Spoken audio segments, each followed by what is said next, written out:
recently, I was talking to somebody about my podcast. They had mentioned that they had a child who was a bigger person. And I said, well, great. Why don't you tell them about the podcast? And they looked at me and said, I've never talked to them about their weight. The truth is, I'm angry. Can't you just look at me through it? Can't you just respect me for who I am? Can't you just be there to help instead of to hinder? Be the one who has a listening ear instead of the one who's giving the advice? I'll tell you a secret. We already know. Hello, everyone, and welcome back to Big Man, Big Problems podcast. My name is Julio, and I am your host. I started this podcast primarily to really talk about the issues of being a big person. And one of the harder things to talk about in a podcast like this, and one of the touchier subjects, is communicating with your loved ones about your situation. Are you the parent of somebody who's struggling with their weight? Are you the child of someone who's struggling with their weight, or are you that child who's struggling with his weight and their parents are maybe not the best at communicating how they feel about it? So recently, I was talking to somebody about my podcast, and they had mentioned that they had a child who was a bigger person. And I said, well, great. Why don't you tell him about the podcast and have him listen and see if he enjoys it? And they looked at me and said, I've never talked to them about their weight. And I said, why? And they said they were never really comfortable doing it and they didn't know how to approach it. And that made me very retrospective of how not only how my parents talk to me about these things, but also how I've spoken to my own children about these things, not only about my weight, but about their concerns with weight. The truth is, I'm angry. I'm angry because when you grow up the way I did and you grow up in the generation I did, people looked at you when you're heavy like you were a failure. They look at you like you did not meet their expectations. They look at you like you're not the person that you're supposed to be, or even sadder, the person they hoped you would be. When in reality, you are that person. You are everything you were supposed to be, and you just have a struggle that's different than the rest. And as much as they want to look at you and shake you and tell you what to do and how to do it and how to feel, you want to look back at them and say, hey, can't you just look at me through it? Can't you just respect me for who I am? Can't you just be there to help instead of to hinder, to talk to instead of to yell at? To be the one who has a listening ear instead of the one who's giving the advice? We know. We know who we are. It's okay to talk to us, but talk to us like we're people, not like we're lazy, not like we're stupid, not like we don't care. Talk to us like we're people. A memory I've had for, oh my God, it has to be 45 years. We were at a party and there was another young man there that was also a bit heavy. And, we ended up both getting McDonald's. And he would tell me when he got his Big Mac that he liked to tear it in two because he felt like he had two hamburgers and he enjoyed it more. And this was really one of the first times in my life that I really had some camaraderie with another kid that was heavy. And he didn't seem ashamed of it. And I'm like, if he's not ashamed of it, I'm not ashamed of it. And I was following him move for move until his father walked over with my father, who were obviously discussing how upset they were that their sons were both big kids, and looked at us with this shame in their eyes and telling us not to do this and not to do that. That's a memory that carried through me for years, versus somebody just pulling you aside after the fact and talking to you about what you could have and what you could have done. Parenting for my generation, unfortunately, was not particularly kind. Parenting for the next generation, we can learn from what we saw and we can maybe apply that in a better and healthier way. The question for me has always been, why is this hard? Why is it so difficult for people to have conversations about this topic? Now, I will tell you, in the course of my doing this podcast, I've talked to a lot of people who are bigger. And one of the hesitations they have of just even being on my podcast or even commenting on my podcast is they feel that they are going to upset those other people in their lives or make them feel like they were at some fault for what has happened to them, or possibly make them feel bad for the way they have talked to them. Because here's the thing, a lot of those conversations happen when we're small, and a lot of those conversations when we're small tend to be more direct, tend to be a little more aggressive. A fine example of that was in the movie Little Miss Sunshine, when they were at the diner and she wanted to get something a la mode, and her father told her that ice cream makes her fat, and does she really want to be fat? And everyone else jumped to her defense and said, hey, just get the ice cream and be happy. Sometimes parents are overly direct. Sometimes parents, like the person I just mentioned, take the opposite route and they're just silent about it and don't comment about it. Which is the right way? Which is the wrong way? I tend to think that the right way is always going to be just a communication, just a, hey, how are you feeling? Hey, do you need help with something? Can I assist you in any way? Because if you see your child and your child is healthy and your child is happy, how much do you really want to get involved? What activities can you do to help them with this? Do they even want to lose weight? Do they have visions of just being a football player? I don't think that the problem is should or should I not communicate.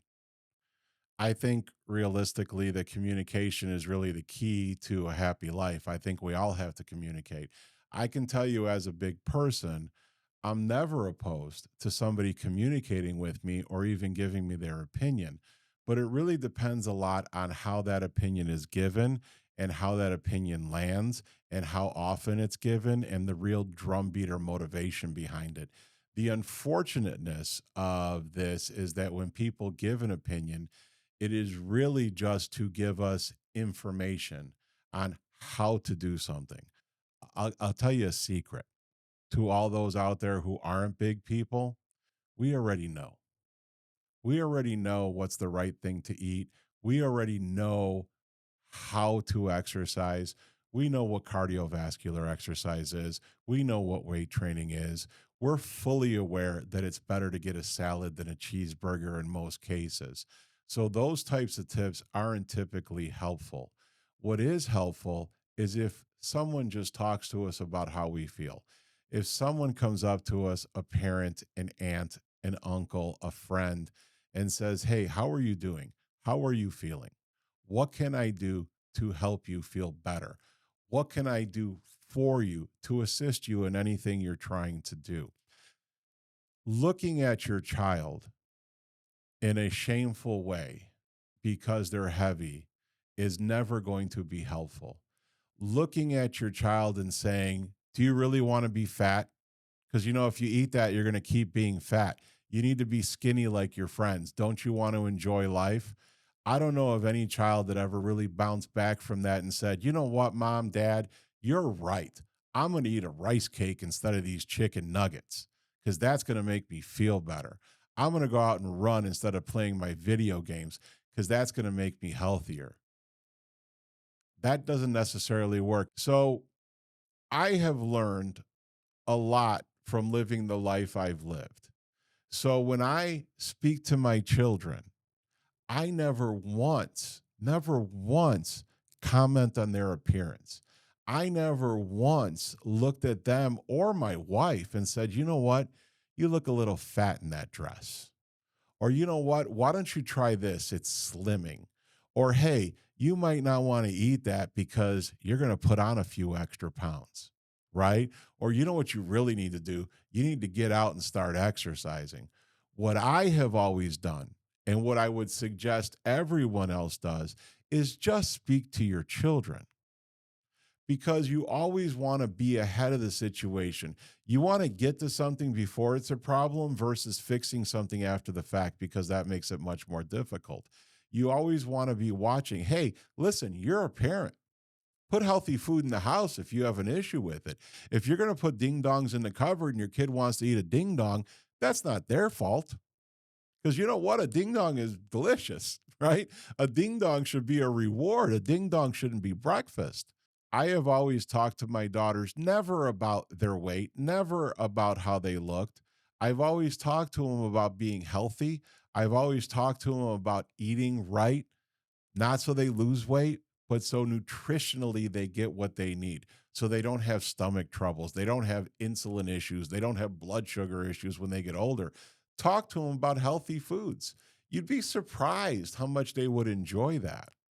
I fully understand at this point that how my issue was handled as a child has affected me throughout my life and as an adult. I don't blame the people in my life for doing that. They understood what they understood. They knew what they knew. It was a different generation, and that's how they handled it. I'm sure that we all have, at least people my age, many memories and stories about things and situations and conversations that we've had with parents and or loved ones that we could draw on and feel really bad about. It was a little bit different for me. I had very few instances.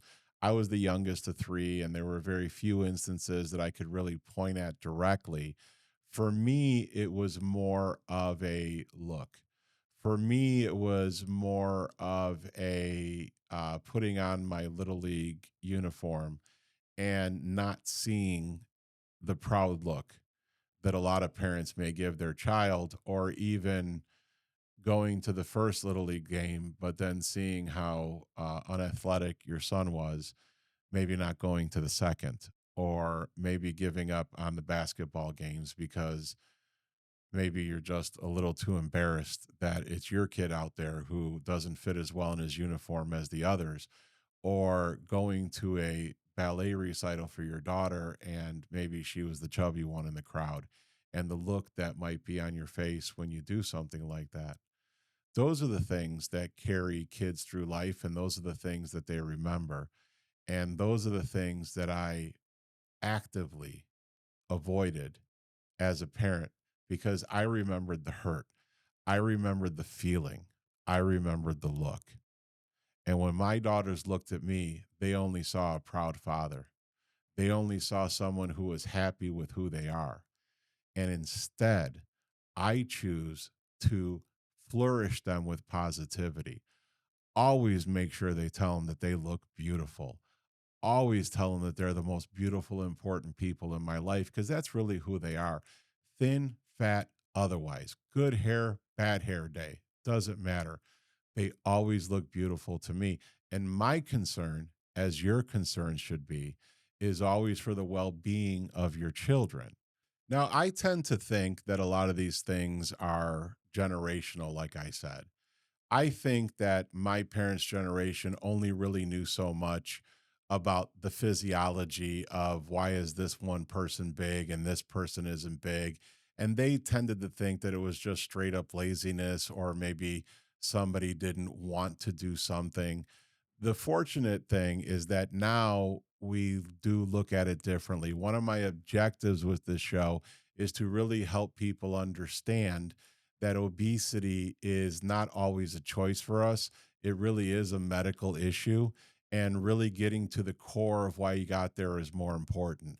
So, when I grew up and I started having children, and my children at times struggled with their weight, the way I approached it was very, very different. The way the whole generation approaches it is very, very different. We start to look at it more as a medical condition. Like I said, we start to look at it more as a mental health issue in some cases. But what's most important is that people don't get made to feel less than because of the choices they made. when I went through the process of being on The Biggest Loser, one of the things they have you do is talk to the show psychologist. And he looked at me and he said, everyone here is broken. And I said, what do you mean? Like, I didn't feel like I was broken in some way. And he goes, Julio, you wouldn't be where you are unless there's something broken. And I can tell you as I sit here that that still rings in my head every day. And since then, and bless him for saying it. And if you're watching this, thank you. But I always think to myself, am I making these choices? Or do I not have a choice in who I am, but I do have a choice in how I handle it? A deep hole that parents find themselves in all the time is they only talk, they don't listen. I have spent my career in sales, and one of the first thing they tell you in sales is you have two ears and one mouth, use it in that order. You have to listen to your kids. You have to understand what they're going through.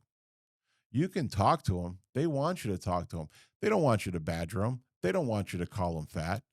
But if you see your kid is struggling, talk to them and listen to what they say. They want your help, but you got to be supportive. So there tends to be a couple of different ways that people can go. You could be very passive in what you do, and you can just ignore the fact that it's an issue and just let your child live their life and let the chips fall where they may. Those parents tend to be a little more passive aggressive. And that passive aggressiveness, those snide remarks, those little looks, that pushing something away that maybe they want, or giving a little side eye when they do something they're not supposed to do or eat something they're not supposed to do. Those are the type of things that kids remember. Okay. Then there's the other parent who aggressively attacks the situation and goes full throttle, puts the child on a diet, maybe takes him to a doctor and does some sort of program, is overly excited about going out for exercise or playing sports. I think those things are fine.